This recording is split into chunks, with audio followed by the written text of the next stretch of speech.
En sí el tema es bastante largo, ¿no? Porque los nervios periféricos, bueno, son muchos, ¿no? Son muchos nervios.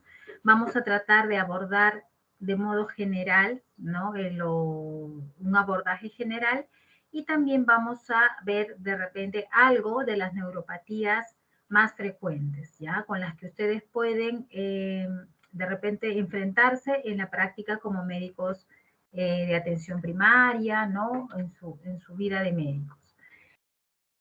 Para comprender un poco lo que es la rehabilitación, tenemos que recordar algunos aspectos de lo que es la unidad motora, las funciones del nervio, ¿no? Es la única manera de comprender cuáles son los signos, síntomas, las consecuencias, ¿no? Las causas de esta lesión y por lo tanto, en base a ello, nuestra intervención. La unidad motora está formada principalmente, bueno, el nervio, ¿no? El nervio interviene en la unidad motora. Hay diferentes niveles de unidad motora para recordar sobre lo que viene a ser la fibra nerviosa o el nervio en este caso. Recordar que el nervio está formado por un soma, un cuerpo, ¿no? Un cuerpo y el axón, ¿no? Y la terminación nerviosa. Los axones generalmente cubiertos de estas células, los oligodendrocitos, que son los que van a dar, que van a formar la capa de mielina y que a la vez van a dar mayor velocidad a la conducción nerviosa, ¿no? Entonces, de modo que las fibras nerviosas que están mielinizadas y que tienen una alteración en esta capa de mielina, un daño, van a tener alteración en la velocidad de conducción, ¿no? Entonces ya estamos viendo que hay una consecuencia del daño a la mielina, ¿ya? Esto es importante tenerlo en cuenta porque probablemente más adelante ustedes vean este tipo de lesión. ¿Y cómo se divide, digamos, cómo es el nervio, ¿no? El nervio está dividido, el nervio periférico, se compone, mejor dicho, de una capa, ¿no? Un epineuro, que es una capa que rodea a varios fascículos nerviosos en un solo haz, ¿no? Se ve un nervio entero con una capa que es la más superficial, que se conoce como epineuro. Dentro de este haz nervioso van a haber un conjunto de fascículos, ¿no? Varios fascículos que pueden estar agrupados, ¿no? Agrupados como estos o pueden estar únicos, no agrupados. El conjunto de fascículos se va a ver envuelto por una membrana que igualmente se conoce como perineuro, ¿no? Y es el que le da algo de elasticidad al nervio.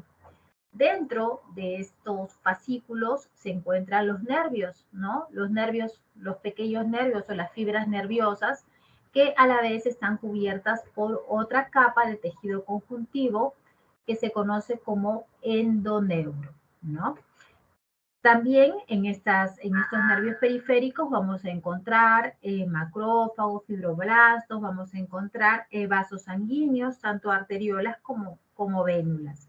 Entonces, es importante porque dependiendo del grado de lesión de la estructura lesionada, también vamos a catalogar la severidad del daño al nervio, ¿no? Y la severidad nos va a ayudar a nosotros a determinar el pronóstico, ¿no? Qué tan grave es la lesión y con ello saber si es recuperable o no es recuperable, ¿ya? Entonces, por eso es importante tener en cuenta esto. Ahora, ¿qué funciones cumple el nervio? Principalmente, todos sabemos nervio, bueno, lesión de un nervio, a alteración motora, ¿no? Es lo que estamos acostumbrados a siempre pensar, ¿no? Un nervio se lesiona, va a haber debilidad, va a haber atrofia, etcétera, pero el nervio tiene varias funciones, ¿no? En sí, un nervio periférico, sabemos que viene en sí, se originan los nervios espinales en la médula espinal. De nuevo vamos a médula, ¿no? Y muchos de estos, sus neuronas empiezan incluso en el cerebro o en sistemas supraespinales, ¿no? Pero vámonos a nervio. A ver, este nervio se compone de dos raíces, ¿no? De dos ramas. Tenemos la anterior, que predominantemente es motora, es motora, ¿no? Salen las neuronas, las fibras gamma y alfa, salen de aquí, ¿no? Aquí está el cuerpo, el soma de los nervios o los axones que van a emerger por aquí, por la raíz, y que luego con la raíz posterior van a dar el nervio espinal, ¿no? O nervio raquídeo. Aparte, este nervio también está compuesto por digamos, estas otras fibras que están llegando aquí, ¿no? A este nervio, que son fibras sensoriales, ¿no? Entonces, generalmente los nervios van a tener una función motora y una función sensorial, ¿no? Digamos, lleva los diferentes tipos de sensibilidad, ¿no? Pero aparte, también los nervios llevan otra función que es la función autonómica, ¿no? Que generalmente no le damos mayor atención, ¿no? Pero que sí es importante también tenerlo en cuenta. No se olviden que de aquí, del asta intermedio lateral o intermedia, salen también unos nervios, un conjunto de axones, digamos, de unos segmentos de la médula, nada más, no de toda la médula, cuyos nervios van a entrar aquí, van a salir, mejor dicho, por la raíz anterior, ¿no? Pueden salir a la cadena simpática paravertebral y luego volver a ingresar como un rami comunicante para acompañar al nervio periférico, ¿no? Y distribuirse en los diferentes órganos. ¿Ya? O en los vasos sanguíneos, en los órganos viscerales, ¿no? Donde generalmente se distribuye, pero también en las glándulas, en la piel, etcétera, ¿ya? Entonces, con ello queremos decir que el sistema nervioso periférico, los nervios periféricos, primero se originan, al menos para el caso del motor, aquí en la médula, ¿no?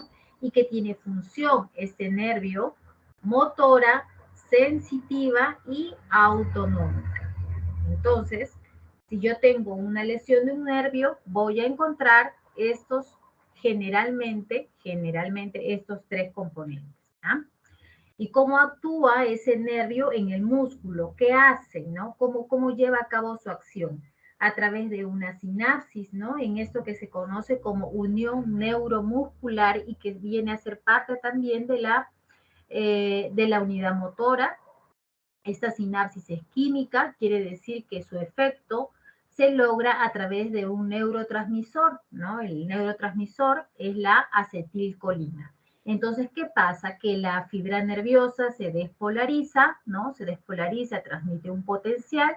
Este potencial causa la salida de potasio, la entrada de sodio, hace que el calcio se libere dentro de la terminación y que las vesículas que están en el soma migren hacia la terminación nerviosa para liberar en la unión neuromuscular el neurotransmisor, que en este caso es la acetilcolina. ¿Ya? La acetilcolina es el neurotransmisor encargado de actuar a nivel de la unión neuromuscular y producir la contracción del músculo esquelético, ¿no? También se relaciona a otras funciones, pero ahorita estamos hablando de ello.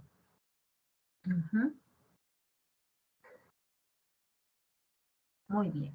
Entonces, de acuerdo a su localización, bueno, esto ya es algo como una fineza, ¿no? Digamos, en la médula espinal podemos tener fibras largas, fibras cortas, ¿no? Que se van a relacionar con una función, ¿no? En general, las fibras son sensoriales y motoras, vamos a ponerlo así, ¿ya? Y autonómicas. Entonces, ¿cómo nos situamos cuando nosotros queremos hacer o sospechamos de una lesión nerviosa? ¿No? Decimos, a ver, el paciente tiene de repente una alteración motora, a ver, una debilidad, de pronto una debilidad en un miembro inferior, ¿no?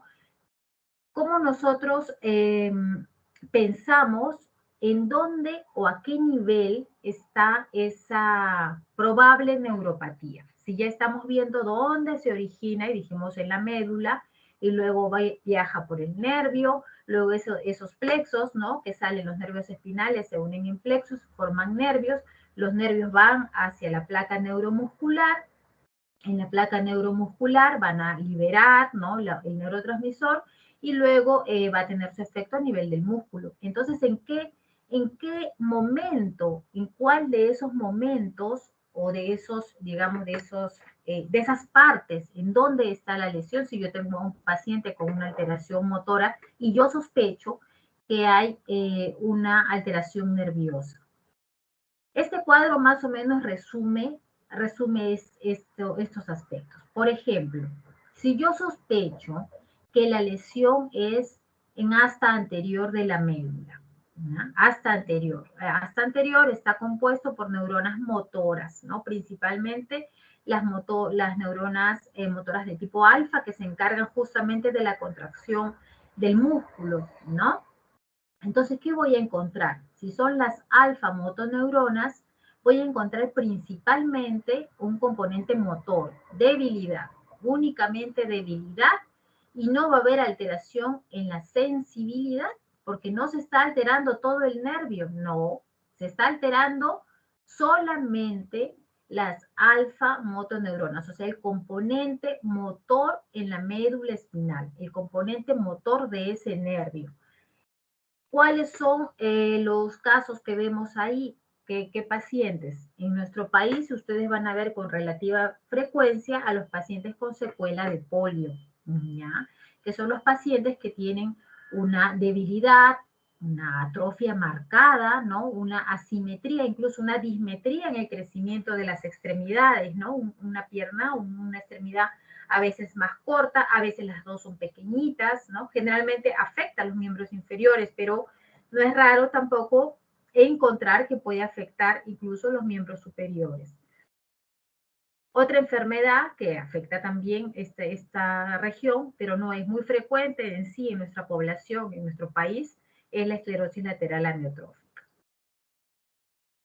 Si yo sospecho que el paciente tiene una lesión más todavía, un poco más allá, afecta los nervios espinales, ahí sí debo pensar que el paciente tiene que tener un componente motor y sensorial, ¿cierto? Porque ahí ya se juntaron, ahí ya están ambos.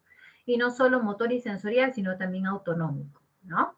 Entonces, ¿cómo vamos a ver a este paciente? Con debilidad, atrofia, va a tener un patrón más bien segmentario, ¿cierto? ¿Se acuerdan cuando hicimos la clase de lesión medular y hablábamos de los segmentos medulares que iban, ¿no? Cada nervio se encargaba de un determinado, de una determinada área, ¿no? En la superficie del cuerpo se conocía como dermatoma, ¿cierto? Entonces, si pensamos en un nervio espinal, va a tener más bien la distribución de un dermatoma, ¿no? De un dermatoma.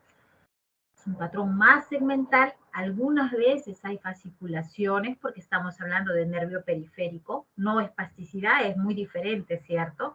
Fasciculaciones. Va a haber alteración sensorial. En efecto, va a haber alteración sensorial. Puede haber déficit o anestesia, hipoalgesia, disestesia, etcétera, pero correspondiendo básicamente a ese dermatoma, ¿cierto? Los reflejos van a estar disminuidos y cuál es el ejemplo clásico de una neuropatía por lesión de un nervio espinal. Por ejemplo, las hernias del núcleo pulposo, ¿no? Los pacientes vienen y dicen, incluso el mismo paciente te dicen, ay doctora, tengo un dolor como ciática, ¿no? ¿Y qué describen? Describen un dolor lumbar con irradiación a todo el miembro inferior, a veces en la parte posterior, ¿no?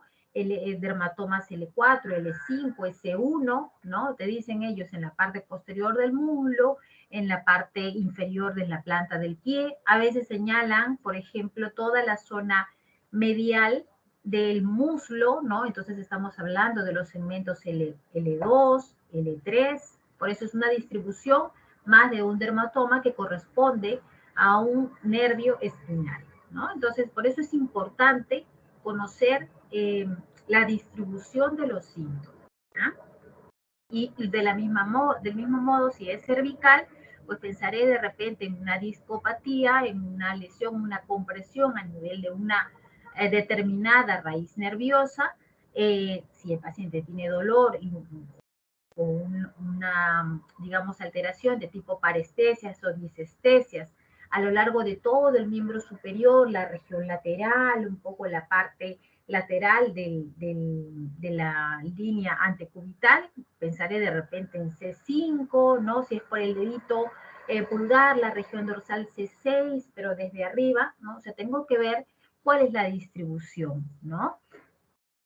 Si es un nervio periférico, ya no tanto una raíz, no es tanto arriba, no es, digamos, cuando sale de la columna vertebral, sino es más distal, ¿cierto? Un nervio periférico más, ya, cuando se va casi distribuyendo a la región que va a inervar, entonces va a tener sí un componente motor, pero con debilidad y atrofia, con la presentación clínica de la función específica de ese nervio. ¿Ya? Por ejemplo, si es un nervio, a ver, el clásico, como está ahí, el túnel del carpo, dependiendo a qué nivel, el túnel del carpo sabemos que es más distal, bueno, la alteración va a ser solamente después de la lesión, o sea, distal, las funciones que ese nervio cumple únicamente, no desde la parte inicial del nervio, sino del nervio espinal, sino de ese nervio periférico. Si ese nervio tiene también una función sensorial, va a tener también alteraciones sensoriales. Y los reflejos, si este es factible de evaluar por un reflejo, también van a estar disminuidos.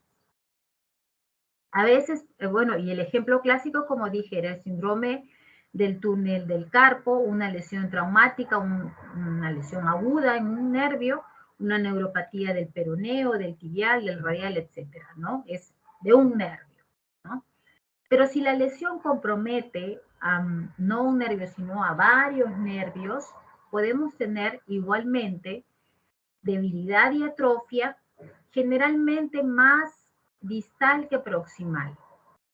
Pueden haber fasciculaciones y también puede haber alteración sensorial. Es clásico encontrar la polineuropatía diabética con la presentación en guantes, ¿no? O en calcetín, ¿no? Una alteración sensorial, disestesias, ¿no? Pérdida de la sensibilidad, pero más distal, ¿no? Por eso que los pacientes con diabetes tienen mayor tendencia a las complicaciones, el pie diabético que llaman, ¿cierto? Los reflejos van a estar también disminuidos. Y si nos vamos, bueno, y hay otras causas también, como la polineuropatía alcohólica y otras causas como polineuropatías inflamatorias, desmielinizantes, incluso algunas enfermedades raras. Pero ya no es solo un nervio y no hay antecedente de un traumatismo, ¿no? Entonces hay que estar muy atentos primero cómo también se origina el cuadro, ¿no? Qué síntomas y signos presentan, ¿no? Y cómo se distribuye. Ya lo vamos a ver. Si es en la unión neuromuscular, entonces, según el esquema que vimos antes, el dibujo, vemos que es básicamente más distal. Ya no es tanto el nervio, sino en la unión. Entonces, en este caso, no hay alteración sensorial porque ya no es el nervio propiamente, sino la unión digamos, de la terminación nerviosa, ¿no? Para la liberación del neurotransmisor. Entonces, el paciente sí va a tener la acción motora, pero va a encontrarse más bien fatigable, ¿no? Más que debilidad y la sensación va a estar normal. Si es en el músculo, vamos a encontrar a un paciente que sí tiene debilidad y más que todo es a nivel de los músculos de la cintura escapular y pélvica, o sea, más proximales. Y por supuesto no va a haber alteración sensorial. Es clásicamente las distrofias, ¿no? Las distrofias tampoco son patologías que se vean con mucha frecuencia. Entonces ya de ese modo nosotros podemos catalogar a qué nivel aproximadamente podría encontrarse la lesión del nervio que estamos sospechando. La causa, digamos, una causa importante de las lesiones agudas son lesiones traumáticas. Se establece que las lesiones agudas deben ser hasta máximo una semana, ¿no? Pueden ser también isquémicas y pueden ser también mononeuritis asociadas a enfermedades autoinmunes o inflamatorias. Cuando hablamos de neuropatías crónicas, traumáticas, básicamente son neuropatías por atrapamiento, ¿no? De repente la más conocida, la neuropatía en el síndrome del túnel del carpo.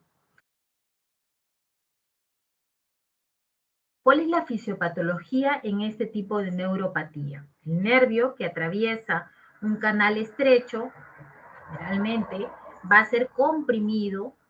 Por ejemplo, en el túnel del carpo tenemos varias estructuras, principalmente tendones, que son tendones flexores, ¿no? Tendones flexores que atraviesan digamos, un canal que es estrecho, ¿no? Que no es distensible. Si estas estructuras tienen algún traumatismo o hay inflamación o proliferación de las membranas sinoviales, puede haber una compresión secundaria al nervio, ocasionando isquemia y ocasionando daño, ¿cierto? Dolor, además. Algunos conceptos para recordar, por ejemplo, son el de degeneración waleriana, eso todavía está vigente, nos habla de la lesión o sección nerviosa y nos habla como si la lesión del nervio es muy distal, muy cercana al músculo, puede haber una recuperación. Pero si es muy cercana más bien al soma, al cuerpo neuronal, generalmente hay una degeneración donde tanto el soma, el cuerpo de la neurona, como la fibra nerviosa que estaba todavía preservada, se pierde, ¿no? Y esto se conoce como una degeneración retrógrada, ¿no? Se destruye todo el nervio y con la consecutiva atrofia. Las lesiones, el grado de severidad de las lesiones se han clasificado. Hay esta clasificación de Seddon y de Sunderland.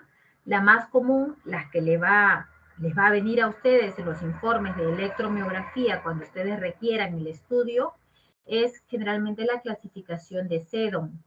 Van a tener una neurapraxia cuando es una lesión principalmente en la mielina, ¿no? ¿Se acuerdan que decíamos en la estructura del nervio de la mielina, ¿no? Formada por el oligodendrocito y que era la que le daba velocidad al nervio, ¿no? Ayudaba en la velocidad de conducción.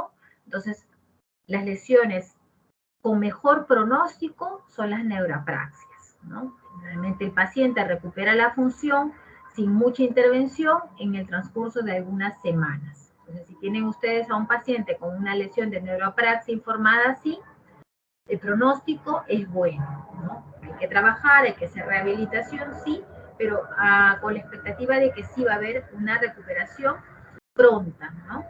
Si tienen una lesión de tipo axonogmesis, a veces incluso el electromiografista coloca axonotmesis severa, ¿no? Cuando son lesiones severas, estamos hablando ya de que no solamente se lesiona el axón, sino también se lesionan las membranas como endoneuro y perineuro. Entonces, estas lesiones tienen un pronóstico que muchas veces no es tan alentador. Si es una axonotmesis leve, puede haber una recuperación, pero demora varios meses, dependiendo de la longitud del daño. Pero si la axonotmesis es severa, cuando se daña el perineuro, o incluso ya hablando de una neurotmesis, donde prácticamente se habla de una sección del nervio, ya la lesión, ¿no? es importante y puede ser que incluso no se logra recuperación. Entonces, en ese caso, la rehabilitación básicamente está enfocada a no perder la función. Digamos que si yo tengo una lesión en un nervio, una neurotmesis, una lesión completa, que yo sé que requiere un manejo más bien quirúrgico, ¿cierto? No hay rehabilitación que una cabo y cabo de un nervio.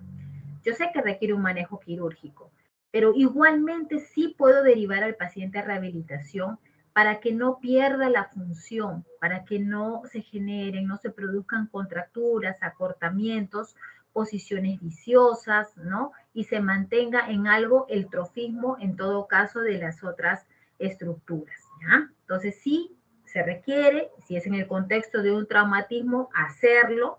También si hay dolor, inflamación, de repente una fractura, etcétera, y con lesión de un nervio, sabiendo que sí requiere una intervención quirúrgica para el manejo, pero para evitar mayores complicaciones. Hasta ello, sí el paciente tiene que tener, digamos, recibir pautas, recibir un manejo para que el paciente no pierda totalmente la función o no se produzcan complicaciones.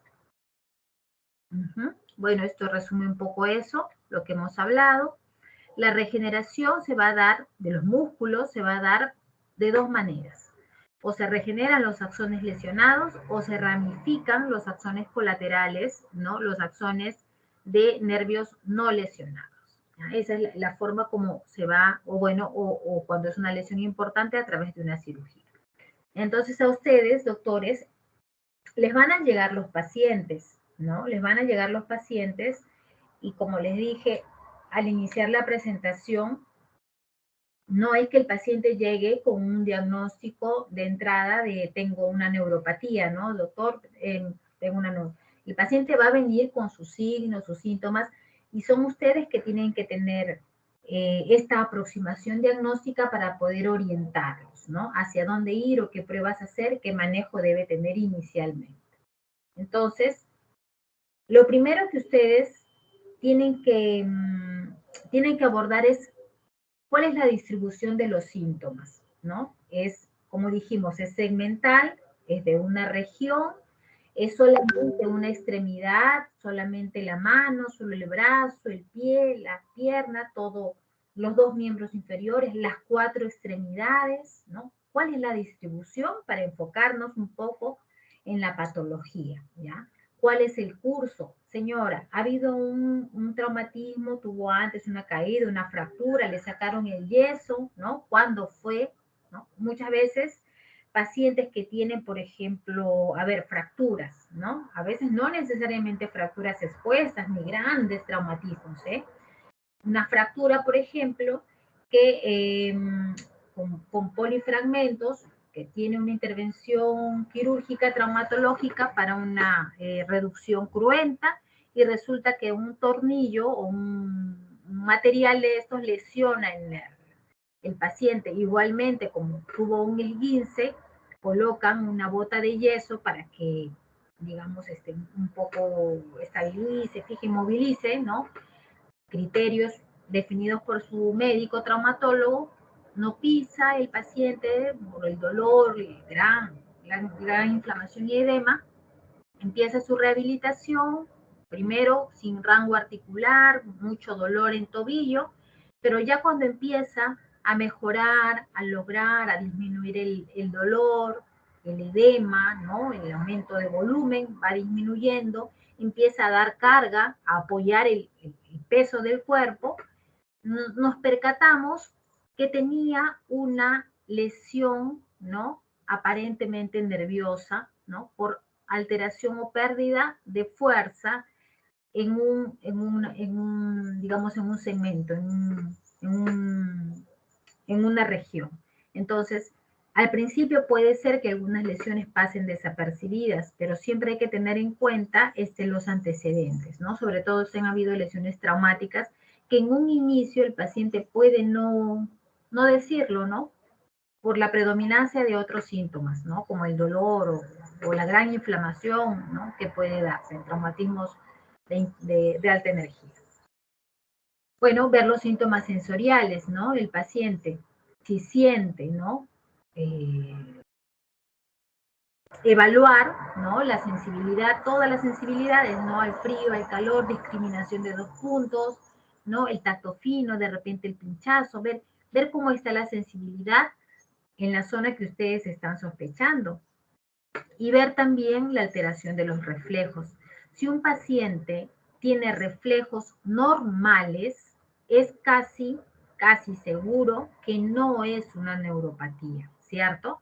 El arco reflejo, ¿no? El reflejo osteotendinoso, evalúa a través de un estímulo que es percutir, ¿no? Percutir un tendón, por ejemplo, el L3, el tendón patelar, nosotros percutimos, evaluamos esta entrada a través del nervio, el segmento L3 y la respuesta que vendría a ser la extensión de la rodilla. Si el reflejo está presente y está normal, nos hace pensar que ese nervio está llevando la información, está haciendo, digamos, la sinapsis y dando la respuesta. Es decir, tanto nervio como segmento medular, aferente, eferente, están conservados. Entonces, se aleja un poco la posibilidad de una lesión nerviosa, ¿ya? Entonces, ¿qué va a tener el paciente? ¿Qué va a traer? Si es una lesión un poco crónica, vamos a tener un paciente con atrofia muscular, un poco de debilidad o pérdida de fuerza, si es completa la lesión. Va a haber alteración en la sensibilidad, ¿no? Anestesia o hipoestesia, de repente sí siente, pero menos, ¿no? Pueden haber alteraciones vegetativas o cutáneas, de repente la piel puede verse lustrosa, un poco eritematosa, pálida, ¿no? Brillante a veces, ¿no? Sin vello otras veces, o muy caliente, ¿no? A veces se ven un poco caliente, o puede haber alteraciones en la sudoración, ¿no? Los reflejos están alterados y, por supuesto, cambios en el estudio electrofisiológico, como dijimos, generalmente en las lesiones más leves puede haber ya un enlentecimiento en la velocidad de conducción, tanto motora como sensitiva, o alteraciones que nos hagan pensar en que hay signos de reclutamiento de otras neuronas cuando, digamos, hay una lesión axonal. Las lesiones por atrapamiento, ¿no? O compresión nerviosa se dan cuando el nervio atraviesa lugares estrechos, ¿no? ¿Cuáles son las lesiones más comunes, ¿no? Con las cuales ustedes se van a encontrar? Bueno, la más común es la lesión del nervio mediano, ¿ya? El nervio mediano, pero también está la lesión del nervio cubital, del nervio radial y en el miembro inferior del nervio peroneo común y del nervio tibial posterior. El nervio mediano, como sabemos, se origina en lo que viene a ser el plexo braquial, ¿no?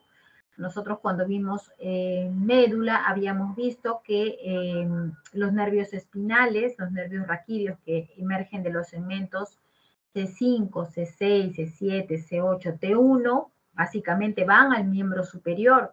Y son estos nervios los que se van a, digamos, a combinar, a unir para formar determinados nervios periféricos, ¿no? Primero plexos y luego nervios.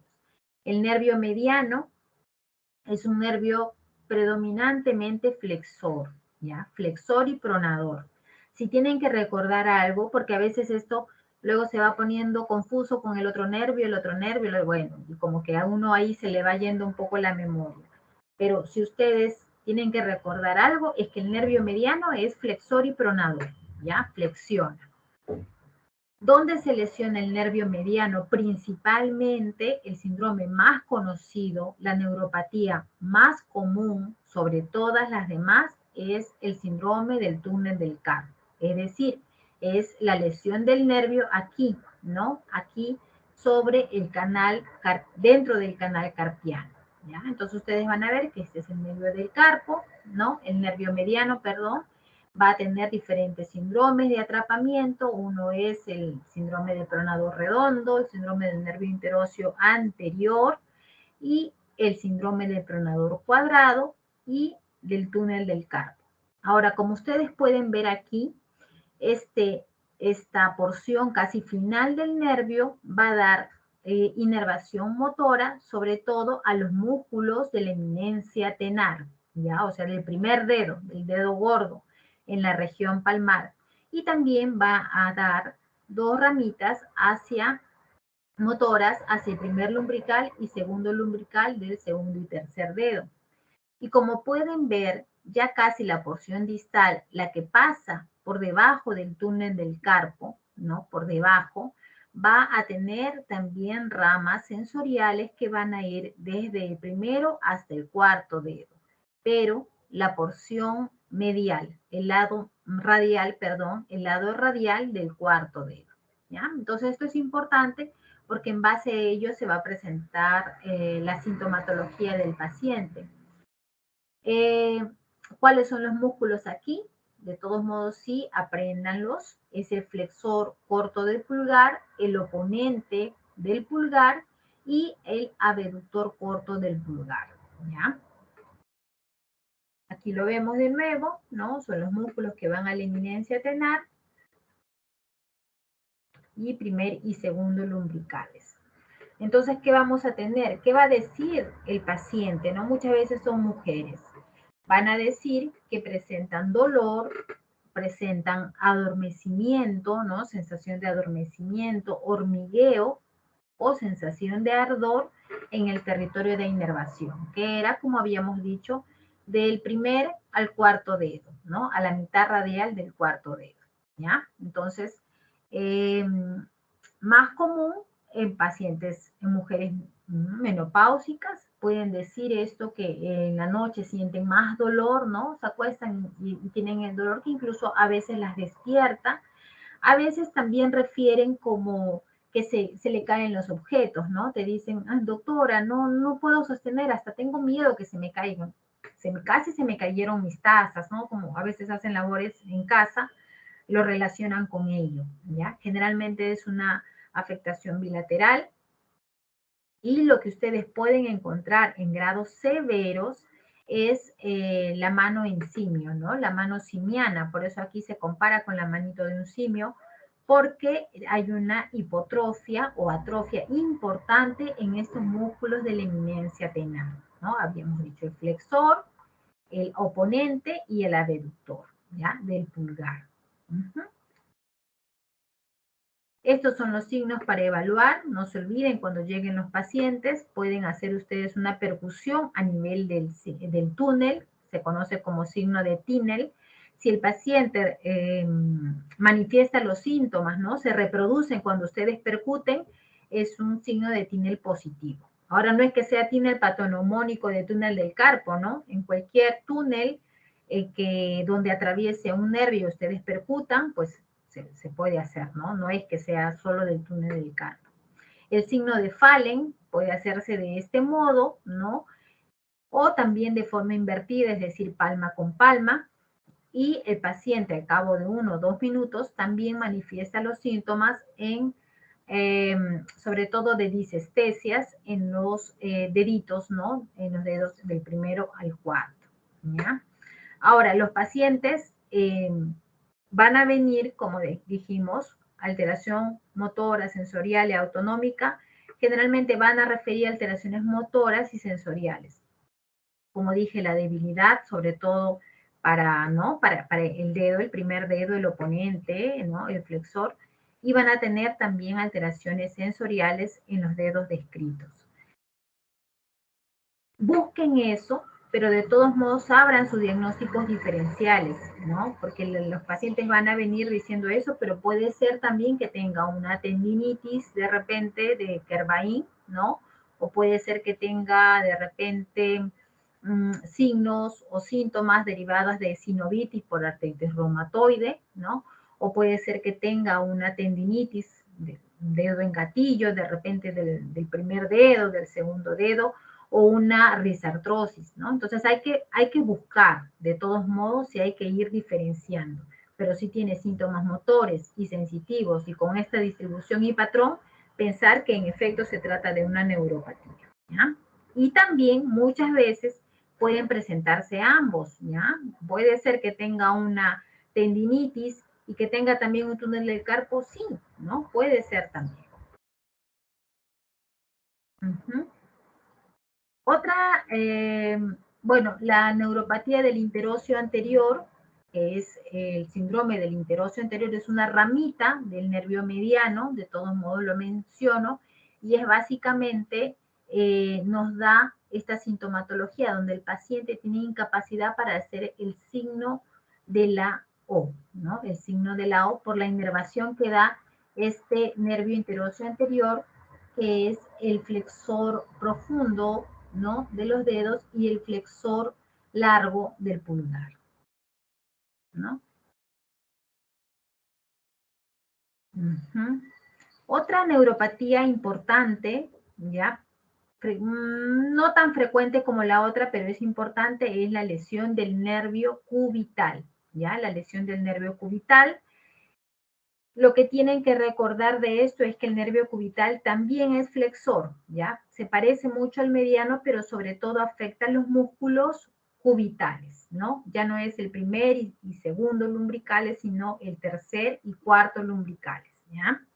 Entonces, y va a dar más bien inervación sensorial, pero a la muñeca medial, al antebrazo medial y al quinto dedo y al cuarto dedo, pero la región más bien medial, ¿no? O sea, el cuarto dedo está compartido por el mediano y el cubital. No es una neuropatía tan frecuente, pero igualmente en antecedentes de fracturas, ¿no?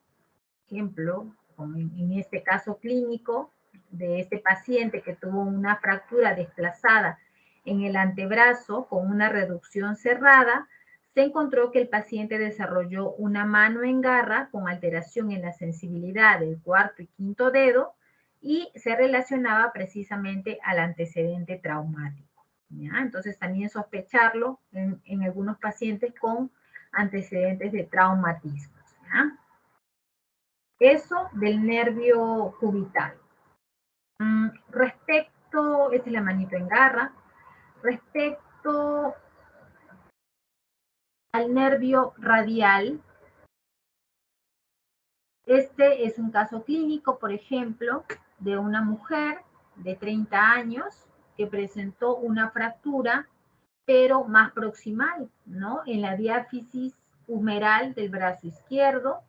También recibió un manejo conservador y presentaba lo que se conoce como mano caída o mano péndula, ¿no? Entonces, a diferencia del nervio cubital y del nervio radial, que son, mediano, que son principalmente flexores, y el mediano además pronador, el nervio radial es extensor, ¿ya? Extensor. Entonces, el nervio radial desde su origen nos va a dar inervación más que todo a los músculos extensores y supinadores además, ¿no? Entonces, dependiendo del nivel de lesión, vamos a encontrar una incapacidad, por ejemplo, para estirar el codo, ¿no? Para extender la muñeca, extender los dedos, ¿ya? O para supinar también, ¿ya? Para supinar. Esto, diría, es lo más importante de recordar, ¿ya? Clásicamente lo que van a encontrar es una mano caída, ¿ya? Una mano caída y no es una neuropatía tanto por atrapamiento, sino más bien puede verse atrapado, sí, pero en lesiones traumáticas, ¿ya? En lesiones traumáticas. En el miembro inferior, así como se forma el plexo braquial en la parte superior, ¿no? Tenemos el plexo lumbosacro, ¿no? Que va hacia el miembro inferior y principalmente hay dos neuropatías importantes, ¿ya? Lo que viene a ser tanto la del nervio peroneo común, ¿ya? Que es el nerviosito que está aquí, que pasa un poco por la parte inferior, ¿no? De la cabeza del peroné y se va a dividir en dos, ¿no? Que es el nervio peroneal superficial y el nervio peroneo profundo. Entonces vamos a encontrar en algunas oportunidades que el paciente refiere dolor, ¿no? Y debilidad o incapacidad para dorsiflexionar el pie. Es decir, el pie se cae, ¿no? El paciente arrastra el pie, ¿no? Y puede haber también una alteración sensorial en el dorso del pie, ¿ya? En la parte dorsal. Entonces, en ese caso, sospechar en el nervio peroneo común cuando el pie se cae. A ver, se conoce también como un síndrome de las piernas cruzadas. ¿Por qué? Porque al estar largo tiempo con las piernas, se dice, ¿no? Largo tiempo con las piernas cruzadas hay una compresión. Hay pacientes que pueden ir a la consulta refiriendo de repente un traumatismo también, ¿no?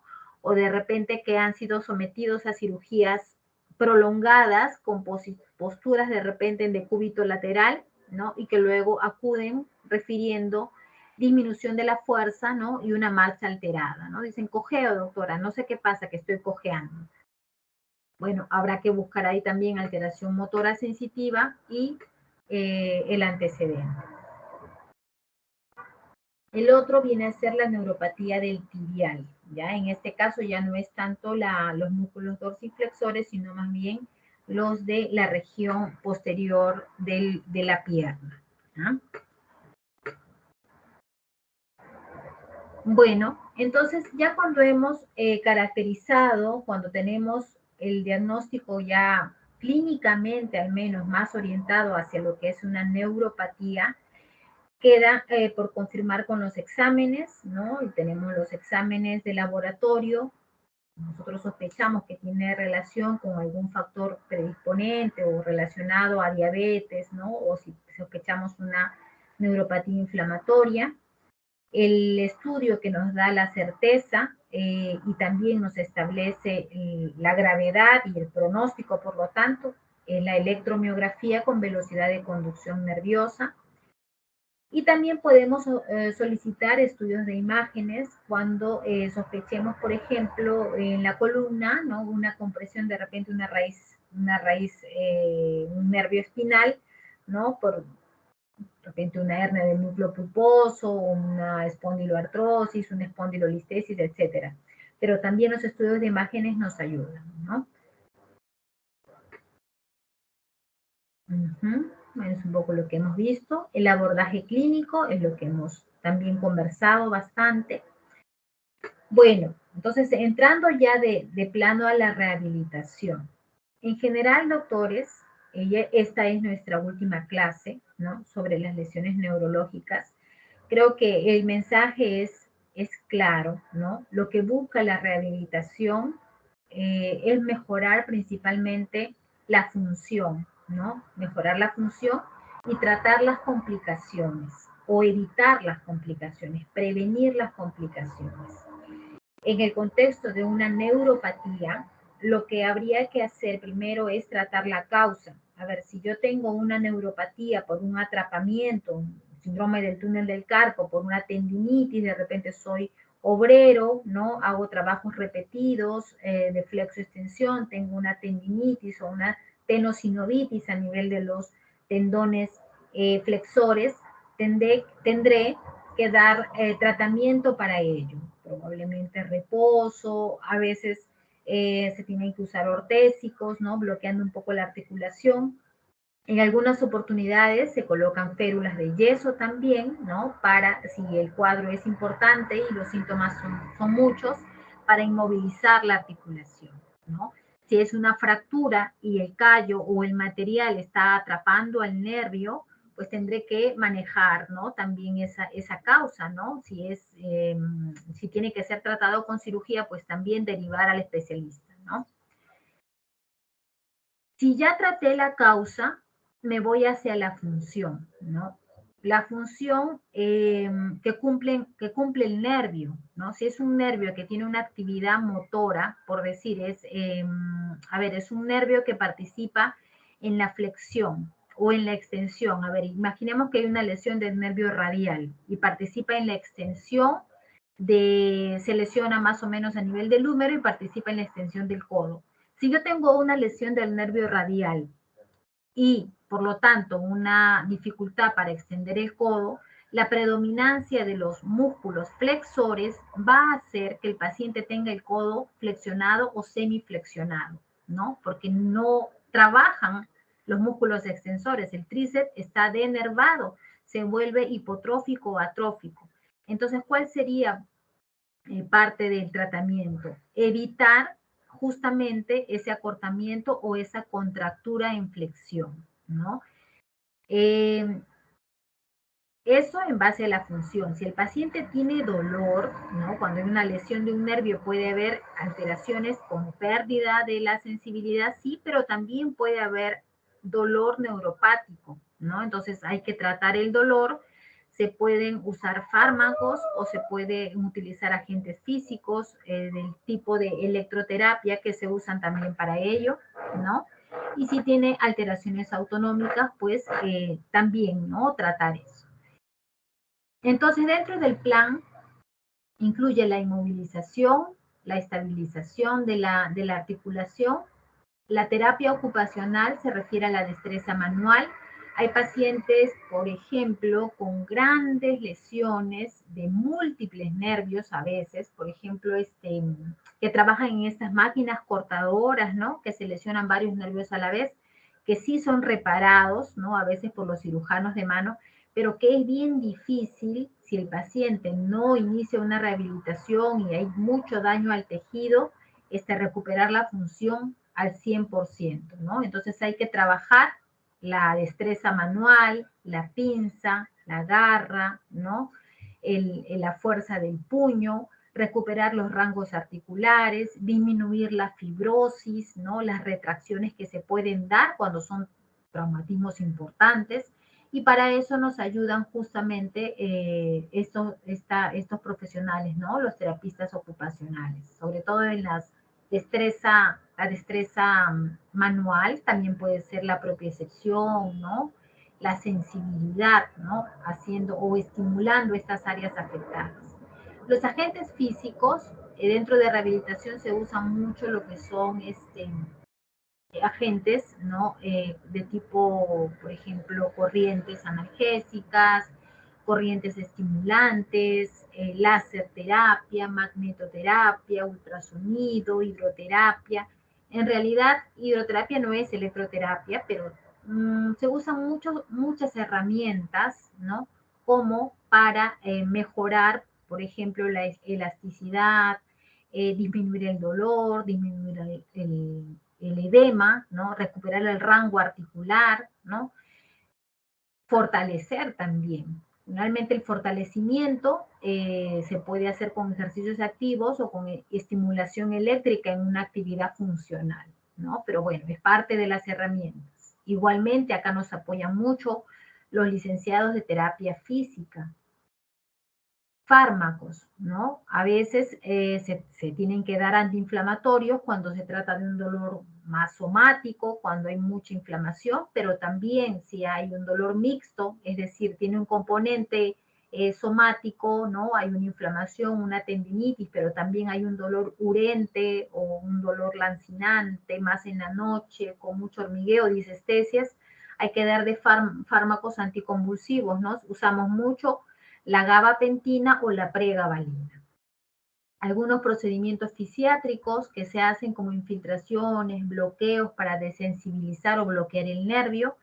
Y por supuesto la derivación quirúrgica cuando sospechamos o cuando tenemos el diagnóstico de una lesión de tipo neurotmesis, ¿no? O una axonotmesis severa. Derivación quirúrgica sin dejar de lado el tratamiento rehabilitador.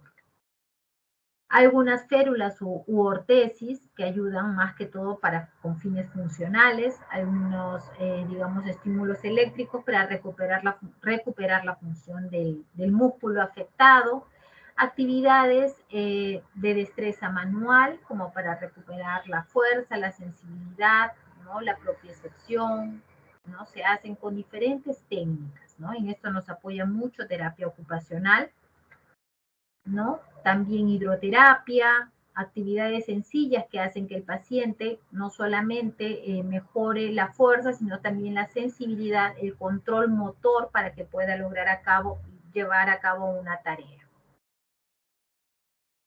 Bueno, la liberación del nervio, clásica, una de las intervenciones más comunes en lo que viene a ser, por ejemplo, la descompresión del nervio mediano por vía, ¿no? Quirúrgica, a través de la cirugía. Igualmente, este paciente sometido a cirugía en una lesión severa tiene que continuar posteriormente con rehabilitación, ¿no? Las lesiones severas se acompañan de mucha hipotrofia, ¿no? A nivel del músculo. Si no recibe una rehabilitación, se genera una zona de fibrosis aquí, hay una disminución un poco de la elasticidad y el rango en la muñeca. Entonces, de igual forma, tiene que recibir un manejo. Muy bien, doctores. ¿Alguna pregunta si hubiera? Esta es la última clase en general de una de las 3 clases que yo les haya brindado. Muy bien. Entonces, entiendo que todo está... Doctora, Sí, sí, doctor. doctora, ahí creo que mencionaba sobre los síndromes, por ejemplo, el síndrome peroneo y del nervio ciático, creo, el último. Sí, ¿Aló? Y en función de su tratamiento, ¿cuál serían los tratamientos como que, eh, aparte del tratamiento farmacológico y descompresivo, ¿no? Claro, obviamente descartando algún otro tipo de patología. claro, muy bien. De hecho, hay que descartar, ¿no? Hay que descartar, sí. Por ejemplo, en este caso es una mononeuropatía, ¿no? Generalmente las mononeuropatías son compresivas. Del nervio peroneo, generalmente son compresivas, no son de las más frecuentes. Eh, el paciente muchas veces refiere el antecedente, ¿no? A ver, uno de los últimos pacientes que he visto con esta neuropatía, el antecedente que presentaba era una cirugía larga, ¿no? Había estado en una posición en decúbito lateral por aproximadamente 6 horas, ¿no? Entonces, de ese modo hizo una compresión del nervio con la cabeza también del peroneo. La evolución es buena, ¿no? A veces si es solamente una lesión, digamos, una lesión de la mielina, sin mucha intervención, el paciente va recuperando la función. Pero si la lesión es importante, sí requiere otro manejo, ¿no? Doctor, y por ejemplo, yo he visto un caso en que un paciente con una hernia discal y había manifestado, me parece que en primera instancia lo que era el síndrome, síndrome del nervio peroneo, lo cual hacía que el pie lo tenga tipo caído, ¿no? Y al pisar como que lo levantaba demasiado el pie. Y el tratamiento en sí me parece que era quirúrgico, ¿no? Sí, general quirúrgico, pero me parece que hay un tiempo, ¿no? Una edad máxima como para poder aplicar la cirugía en este caso. Y si en estos casos de pacientes que estaría contraindicado la cirugía, ¿el tratamiento sería de por vida o por cuánto tiempo se vería el tratamiento? ¿Cómo sería en este tipo de pacientes, por ejemplo? Muy buena pregunta, doctor. Muy buena pregunta porque me permite aclarar. Si, por ejemplo, la patología, por eso les decía, distribución, ¿no? Distribución. Si yo estoy pensando que el paciente tiene un pie caído, claro, el nervio peroneo me va a dar solo pie caído y probablemente alteración sensorial, pero solamente en el dorso del pie, solo en el pie, en el dorso, ¿no? Y el pie caído. Entonces tiene la distribución de una lesión de un nervio periférico. Pero si yo tengo un paciente que, por ejemplo, tiene en efecto lo mismo, el pie caído, pero es un dolor que viene desde la zona lumbar, que se va a veces por la parte posterior del muslo, ¿no? Perdón, del glúteo, ¿no? Desciende hasta el miembro inferior y da una alteración motora la marcha, justamente como dice, una debilidad para la dorsiflexión, ¿no? Yo ya no estoy pensando tanto en el nervio peroneo, sino estoy pensando más bien que tiene una distribución segmental. Estoy pensando más bien en una raíz espinal, de repente en L5, ¿no? En L4, L5, que es la raíz que se encarga de la dorsiflexión. Entonces, por eso importa mucho la distribución, ¿no? Entonces, en ese caso, doctor, si la sospecha más bien es una discopatía, por decir, ¿no? Pensemos ya una discopatía. Hay que hacer los estudios de imágenes, ¿no? Hay, por ejemplo, el diagnóstico de HNP con radiculopatía. Entonces yo digo, ya hay una lesión, hay una hernia y tiene una radiculopatía. Entonces hay que hacer estudios de imágenes para determinar, y generalmente en ese caso, por ejemplo, hay que hacer la derivación a neurocirugía para determinar si el paciente es tributario o a un manejo quirúrgico.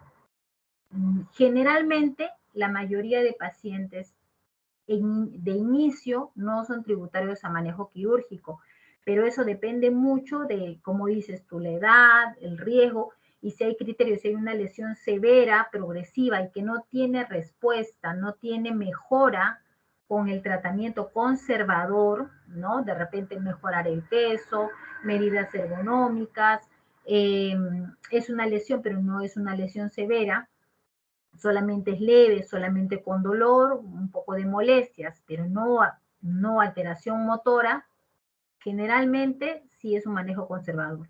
Pero en este caso, siempre nosotros derivamos al paciente a neurocirugía.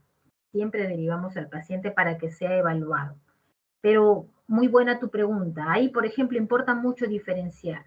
El cuadro que describes me habla más bien de una distribución de síntomas, pero de un segmento medular. El nervio peroneo sí, pero es del pie nada más. En cambio, lo otro es por la raíz, en este caso la que hace la dorsiflexión del tobillo, realmente la L5, ¿no? L4 y así.